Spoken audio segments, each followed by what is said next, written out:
accomplishment. Unless the Prime Minister is behind an expenditure of this size and something that was as historic as the settlement of a treaty issue that had festered for over 125 years, nothing would happen. So I had the opportunity to make sure the Prime Minister understood, because there's more than one portfolio and more than one activity, and he was very supportive. I told the cabinet I was going to do it. I told the caucus, and I told the government. And then I told the House of Commons that it was going to be done. And it was going to be done because in the traditions of John Diefenbaker, other prime ministers, you can't have fairness in a country while an entire generation, series of generations of people are left in areas and the depths of despair because of unfairness inflicted upon them. I don't think we really understood the impact it was going to have on First Nations people. And some of our discussions, even today with this committee that we have of celebrating the Office of the Treaty Commissioner and looking at what it had done then and what the impacts are today, it hasn't stopped. So it's given them not only the shortfall, but it's given people the opportunity to invest in economic forms that they never had the chance. And that thing has never stopped. And it's grown, and the social impacts have, also grown with it. So we really did a great service that we didn't realize at that time. I think Roland understood it, and Bill understood it, maybe Danny Bellegarde, but I would say a lot of the board, the committee, we fought hard and we argued, but I don't think we realized what it would mean 20 years down the road.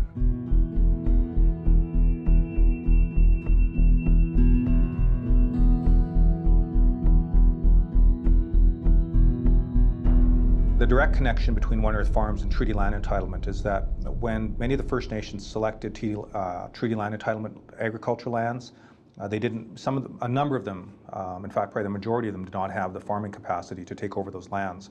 So we are farming we're renting the land from the First Nations and employing their people. And so there's a direct correlation because much of the land has been selected has been top-class farmland. And as you travel the province, you can see where First Nations have actually thrived in business, the gas stations and business ventures that they go into. And this is new for us, and of course, we got a long ways to go, but it's an exciting era. The mandate that was given to us at the time, to make sure that all the communities that were under municipal government be turned into reserves. So most of the people that are living in those municipalities are within reserve creation. The other second mandate that we got was for economic development, and we've been getting some reserve status on some of our economic development activities within the city of Prince Albert. What TLE 92 framework gave us was the ability to acquire these lands in urban centers. We've got about 25 or 26 urban reserves surrounding some of the major centers we have in Saskatchewan. And what it's done for us is the diversification of our land use. I guess the most fortunate thing right now is that our economy is so diversified that we have the ability to look around and be able to obtain some of these different businesses to locate on our urban sites. So we bought close to a little over 10,000 acres of land, and out of that, it's all being leased out, farming, both agriculture, pasture, whatever, it's all leased out. So in return, the revenue gained from that then goes back into the community. I think it's our mandate as politicians, political people, to articulate that to our neighbours, and not in a confrontational way, but actually incorporate those pluses, the success stories of the treaty land entitlement, the Office of Treaty Commissioner, the cooperation between First Nations and government officials is the way to go. And I certainly would encourage our young people to look at that as the way of the future. I mean, the RMs won, and the farmers won, and the natives won, and the feds and the provinces and the taxpayers dealt with an obligation that they should have, but you had some economic development and some timely investments all at the same time. So Sure, it was it was a win-win. In that kind of negotiation, it takes many years, and most ministers don't get necessarily involved in the negotiations themselves personally. But we have an oversight, obviously, and we give directions, and therefore I guess I played a minimal role to pursue what my colleague Bill McKnight had already started.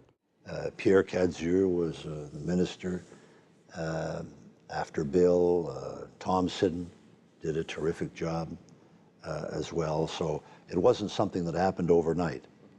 But the decision, the fundamental decision to proceed, was taken by my government with very strong support and leadership from the ministers I've mentioned, principally Bill McKnight. Provincially, I should say, and Grant Devine had been very supportive. The two things are important. It is the biggest land settlement in the southern part of Canada. It also, in my mind, is the only part of treaty that has been fulfilled. And now, after 135 years in some of the treaties in Saskatchewan, we can point to one part of treaty that has been fulfilled, and the obligations of Canada. The other side of the treaty-making process, the newcomers, have met their obligation in this instance. I saw the tears in the eyes of chiefs and elders who said, you know, my granddaddy told me that we had to get something for our kids, for their education, for their future in their territories, in their lands of this wonderful country. And sometimes they didn't see it as being so wonderful because of the injustices. And so, yeah, I have poignant, and I'm not a proud person, but I think that it was significant. And I can only say that if anything significant was accomplished, it's to be shared with all those who made it possible. I remember the days of growing up and farming a few acres, and we looked past the reserve boundary. And these people are driving, you know, fairly good equipment. And some of that land was once ours. And I wanted to see the day where we didn't have to look across the fence to see lands that we had a right to, and yet we didn't. And I didn't see First Nations as being just of the thought that we have more land to lease. I looked at it as individuals having an opportunity to farm. In my experience with TLE in Muskeg was that it changed dramatically the perception people had of themselves. When TLE came along, people saw themselves differently. They saw that, well, we've got cash in our back pocket, and it's made a difference. We've got young people who've moved forward confidently, gone to university, get their degrees and move into the work world, you know. And a significant number of them have looked back and said, okay, what can I do for the community? They've come back and they've made their contribution. I think TLE created that movement, you know, and that sense of hope. It is an ongoing success story.